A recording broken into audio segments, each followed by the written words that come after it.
छात्रों नमस्कार। आज मैं आपको अजंत पुल्लिंग प्रकरण के बारे में अध्ययन कराऊंगा। इसके अंतर्गत हमारे सिलेबस के अंतर्गत जो राम शब्द है वो है, हरि शब्द है, लता शब्द है। ये 3 4 5 शब्द हैं।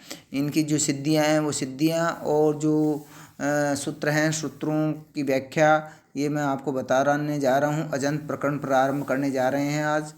तो अजंत प्रकरण का प्रथम सूत्र है अर्थवद धातुर प्रत्यय प्रातिपदिकम। कि अर्थवद सूत्र के अंतर्गत ही सूत्र का अर्थ निहित है। देखो, अर्थवत होना चाहिए और अधातु और अप्रत्यय क्या है कि अप्रत्यय प्रत्यय नहीं हो और धातु नहीं हो और प्रत्यांत को छोड़कर सार्थक शब्द को क्या कहेंगे, अर्थवत होना चाहिए। वो शब्द है वो कैसा होना चाहिए, अर्थवत होना चाहिए। सार्थक शब्द को क्या कहते हैं, प्रातिपदिक कहते हैं। तो ये पारिभाषिक सूत्र है। इसका अर्थ है कि धातु प्रत्यय और प्रत्यांत को छोड़ करके सार्थक शब्द को प्रातिपदिक कहते हैं। आगे सूत्र है कृत तद्धित समासास्य। कि कृत प्रत्यांत, तद्धित प्रत्यांत और समास को भी प्रातिपदिक कहते हैं।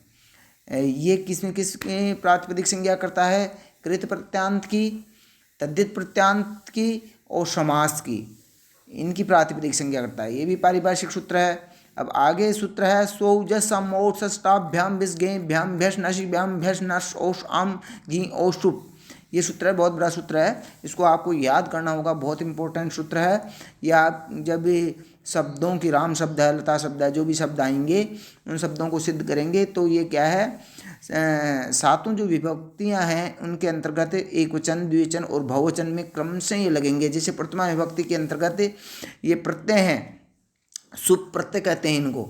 तो ये कैसे लगेंगे, सु औ जस प्रथमा विभक्ति के अंतर्गत, द्वितीय विभक्ति के अंतर्गत अम और सस, तृतीय विभक्ति के अंतर्गत टाभ्याम भिस और चतुर्थी विभक्ति के अंतर्गत गेभ्याम भ्यस और पंचमी विभक्ति नसीभ्याम भ्यस और षष्ठी विभक्ति नस ओष आम और सप्तमी में गी और शुप। ये प्रत्यय लगेंगे क्रम से। तो इस सूत्र में प्रातिपदिक के अंत में लगने वाले सुप प्रत्ययों का निर्देश है। सुप यह प्रत्याहार है। सूत्र के प्रारंभ सु से लेकर अंतिम जो क्या है, सप्तमी का सुप है, वहाँ तक लिया गया है, पै तक लिया गया है। तक लेने से सुप प्रत्याहार बनता है। अतः सुप का अर्थ होता है शब्द के बाद में लगने वाले स, ओ, ए आदि सभी सुप हैं। सुप प्रत्यय मूल रूप में दिए गए हैं, उनसे इत लोप होने पर अक्षरों को हटाने से अवशिष्ट रूप शेष रहता है। अब आगे सूत्र है ज्ञाप प्रातिपदिकात।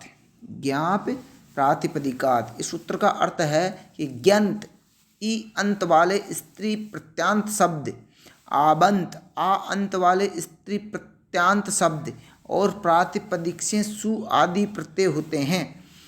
ज्ञंत ई अंत वाले स्त्री प्रत्यांत शब्द, आबंत आ अंत वाले स्त्री प्रत्यांत शब्द और प्रातिपदिक से सु आदि प्रत्यय होते हैं। ये कह रहा है, इस सूत्र का कहने का मतलब है कि ई अंत वाले स्त्रीलिंग शब्द जो हैं वो जैसे मति वगैरह हैं और आबंत आ अंत वाले जो स्त्री प्रत्यांत शब्द हैं और प्रातिपदिक से सु आदि प्रत्यय होते हैं।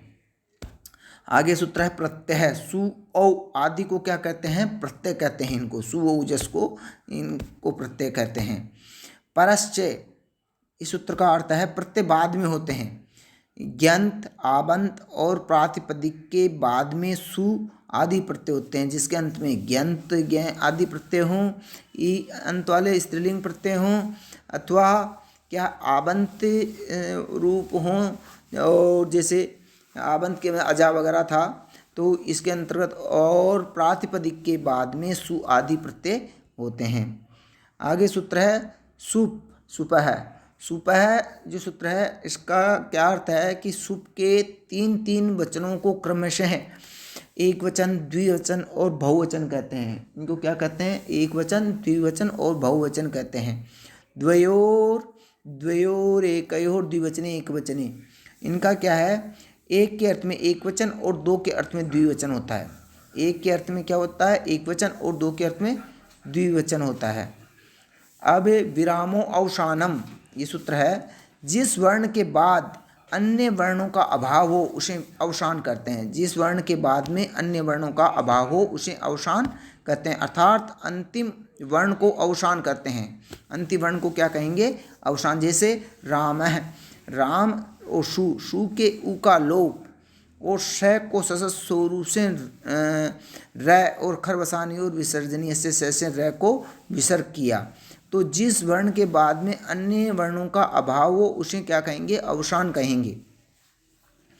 अब आगे सूत्र है सरूपाणाम एक से एक विभक्तौ। सरूपाणाम एक से एक विभक्तौ। इस सूत्र का अर्थ है कि एक विभक्ति बाद में हो तो समान रूप वाले शब्दों में से एक शब्द शेष रहता है। एक विभक्ति बाद में हो तो समान रूप वाले शब्दों में से एक शब्द क्या रहता है? शेष रहता है। अन्य शब्दों का क्या हो जाता है? लोप हो जाता है। सरूपाणाम एक शेष एक विभक्तौ। एक विभक्ति बाद में हो तो समान रूप वाले शब्दों में एक शब्द शेष रहता है, अन्य शब्दों का क्या हो जाता है? लोप हो जाता है। आगे सूत्र है प्रथमयो पूर्व सवर्ण है। इस सूत्र का अर्थ है कि अकः प्रथमा द्वितीयोर अचि पूर्व सवर्ण दीर्घ एकादेश स्यात् इति प्राप्ते। कि अक के अंतर्गत कौन से अ ई उ री लृक ये आते हैं। के बाद अक के बाद प्रथमा और द्वितीय विभक्ति का कोई अच स्वर होगा, प्रथमा और द्वितीय विभक्ति का कोई स्वर होगा तो दोनों को पूर्व सवर्ण दीर्घ एक आदेश होता है। दोनों को पूर्व सवर्ण दीर्घ एक आदेश हो जाता है। दोनों को क्या हो जाता है? पूर्व सवर्ण दीर्घ एक आदेश हो जाता है दोनों को। अर्थात शब्द के अंतिम अक्षर से मिलता हुआ दीर्घ अक्षर एक आदेश हो जाता है। अर्थात शब्द के क्या है? अंतिम अक्षर से मिलता हुआ दीर्घ अक्षर एक आदेश हो जाता है। उसको क्या हो जाता है? शब्द के अंतिम अक्षर से मिलता हुआ दीर्घ अक्षर एक आदेश हो जाता है। यदि क्या है? अक के बाद प्रथमा और द्वितीय विभक्ति का कोई अच होगा तो दोनों को क्या हो जाएगा? पूर्व सवर्ण दीर्घ एक आदेश हो जाएगा। दोनों के स्थान पर पूर्व सवर्ण दीर्घ एक आदेश हो जाएगा। अब आगे सूत्र है नादीची। नादीची जो सूत्र है, इस सूत्र का अर्थ है कि आदिची न पूर्व सवर्ण दीर्घ है वृद्धिरेचि रामौ। ए के बाद इच ए को छोड़कर अन्य सभी स्वर, ए को छोड़ करके सभी स्वर ई उ री लृ ए ओ ऐ ओच हो तो पूर्व सवर्ण दीर्घ एक आदेश नहीं होगा। रामौ जैसे राम औ प्रथमयो पूर्व सवर्ण से ए और औ को आ प्राप्त था, औ प्राप्त था। नादिची से उसका निषेध कर दिया, अतः वृद्धि रेची से उसको क्या हुई? वृद्धि रेची संधि हुई। यहाँ पर क्या है? इस सूत्र का कहने का मतलब क्या है कि ए के बाद इच हो, ए के बाद में यदि इच आ जाए तो पूर्व सवर्ण दीर्घ एक आदेश नहीं होगा। जैसे राम है, राम रामौ, रामौ में क्या हुआ? राम में के अंतर्गत ए है तो ए के बाद में जो है क्या हो गया? इच आ गया। इच का औ ए सु औ ओ आ गया। तो ओ आने के बाद में क्या हुआ? प्रथमयो पूर्व सवर्ण से क्या है? राम मकार का आकार और औ को औ प्राप्त था, औ होना चाहिए। लेकिन क्या है? यहाँ नादिची जो सूत्र है उसने निषेध कर दिया है, क्योंकि ये सूत्र क्या कह रहा है कि ए के बाद में इच यदि हो तो पूर्व सवर्ण दीर्घ एक आदेश नहीं होगा। तो यहाँ पर दीर्घ एक आदेश नहीं हुआ, पूर्व सवर्ण दीर्घ एक आदेश नहीं हुआ। यहाँ पर क्या हुई? वृद्धि रेची जो सूत्र है उस वृद्धि रेची सूत्र से क्या हुई? वृद्धि हुई। वृद्धि रेची सूत्र से वृद्धि हुई। इस प्रकार रामौ रूप सिद्ध हुआ। अर्थात इस सूत्र को अच्छी तरह से समझ लेना जरूरी है।